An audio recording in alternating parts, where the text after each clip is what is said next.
மகர ராசி அன்பர்களே, உங்களுக்கு எனது காலை வணக்கங்கள்.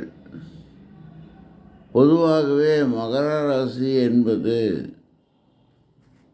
வாழ்க்கையில் அவர்களுக்கு ஒரே குறிக்கோளாக இருப்பதும், அந்த குறிக்கோள் என்பது பணத்தை மட்டுமே இருப்பதாக கொள்ளப்படுகிறது.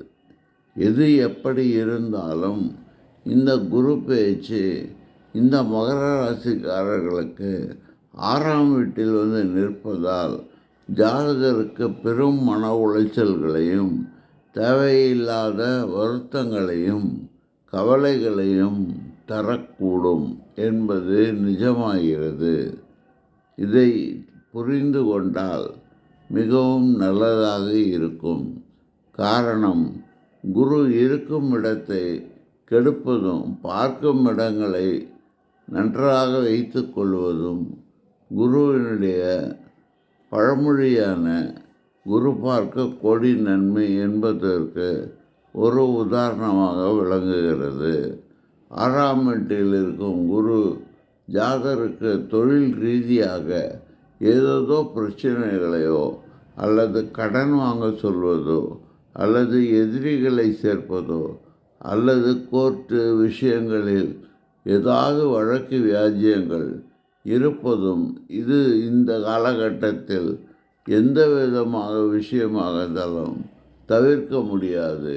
ஆகையால் மிகுந்த எச்சரிக்கையுடன் நடந்து கொண்டால் மகர லக்னக்காரர்கள் அட்லீஸ்ட் 6 மாதங்கள் வரை மிகுந்த பொறுமையை கடைபிடிக்க வேண்டும் என்பது எனது தாழ்மையான கருத்து. அடுத்து, பார்க்கும் பார்வையாக குரு 2, 10, 12 வீடுகளை பார்ப்பதால், அதாவது துலாம் மற்றும் தனுசு மற்றும் கும்பம் ஆகிய வீடுகளை பார்ப்பதால் இந்த வீடுகளின் மொத்தமான 2, 6, 10 என்பது மகர ராசிக்காரர்களை பொறுத்தவரை புதிதாக தொழிலுக்கு போவதையோ புதிதாக ஒரு உத்தியோகத்தில் சேருவதையோ குறிக்கிறது. ஆகையால் இந்த மகர ராசிக்காரர்கள் இந்த குரு பேச்சின் மூலமாக நிச்சயமாக வேலை இல்லாதவர்களுக்கு வேலை கிடைப்பது கட்டாயமாக தெரியப்படுகிறது. ஆகையால் இதை பயன்படுத்தி கொண்டு மகர ராசிக்காரர்கள் தொழிலுக்கு வேலைக்கு போவதற்கு உண்டான ஆயத்தங்களை செய்தால் அவர்களுக்கு வெற்றி நிச்சயமாக போகும் இடத்தில் கட்டாயமாக இவர்களுக்கு வேலை கிடைப்பது நிச்சயமாக தெரிகிறது. அடுத்து, இதே மகர ராசிக்காரர்களுக்கு ஆரோக்கியம் கெட்டு போவதற்கோ அல்லது ஏகப்பட்ட கடன்கள் வாங்கும் சுமையாக இருப்பதற்கும் இவைகள் நடைபெறும் விஷயங்களாக தெரிகிறது. நிறைய செலவுகள் இருப்பதால் ஜாதகர்கள் அவற்றை மாற்றி அத்தியாவசிய செலவுகளாக வீட்டிற்கும் அல்லது வீடு சம்பந்தமான விஷயங்களுக்கும் செய்து கொண்டால் நன்றாக இருக்கும். அதை விட்டுவிட்டு தொழிலில் போடுகிறேன் இப்படி அப்படி என்று சொன்னால் வாங்கிய கடன்களும் நிச்சயமாக உபத்திரவங்களை தரும். பின்னால் இவர்களுக்கு அதை திருப்பி கொடுக்கும் நிலையும் இல்லாமல் பெரிதும் கஷ்டப்படுவார்கள்.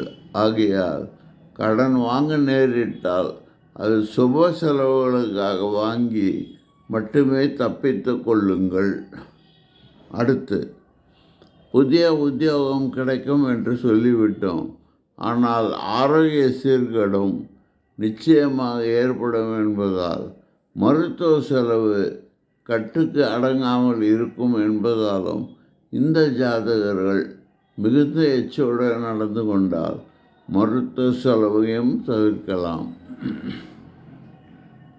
இது மகர ராசிக்காரர்களுக்கு குரு பேச்சு என்பது 6க்கும் அதே சமயம் 9க்கும் உரியவராக இருக்கிறார். பெற்றோர்கள் வழியிலோ தந்தையார் வழியிலோ இந்த ஜாதகர்களுக்கு பெரும் இடையூறுகள் ஏற்படும் என்பதால் மிகுந்த எச்சரிக்கையாக தந்தையாரும் தாயாரையும்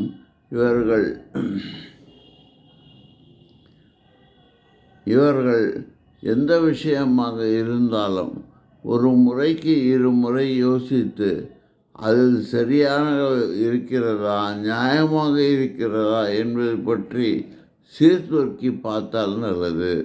மகர ராசிக்காரர்கள் தன்னுடைய மனைவி மற்றும் தன்னுடைய குழந்தைகளை கவனிக்காமல், தன்னுடைய குடும்பமாகிய அப்பா அம்மா தங்கை அண்ணன் தம்பி என்று இருக்காமல் தன்னுடைய குடும்பத்தையும் ஒருவாறு அணைத்து கொண்டு போனால் எல்லா சிக்கல்களும் தீர்ந்துவிடும். பேசுவது நல்லது. பேசாமல் இருந்து வியாதியை வர வைத்து கொள்வதோ வந்த பிறகு போகாமல் இருக்கும் என்பதால் இந்த எச்சரிக்கையை நான் முன்னெச்சரிக்கையாக சொல்லுகிறேன்.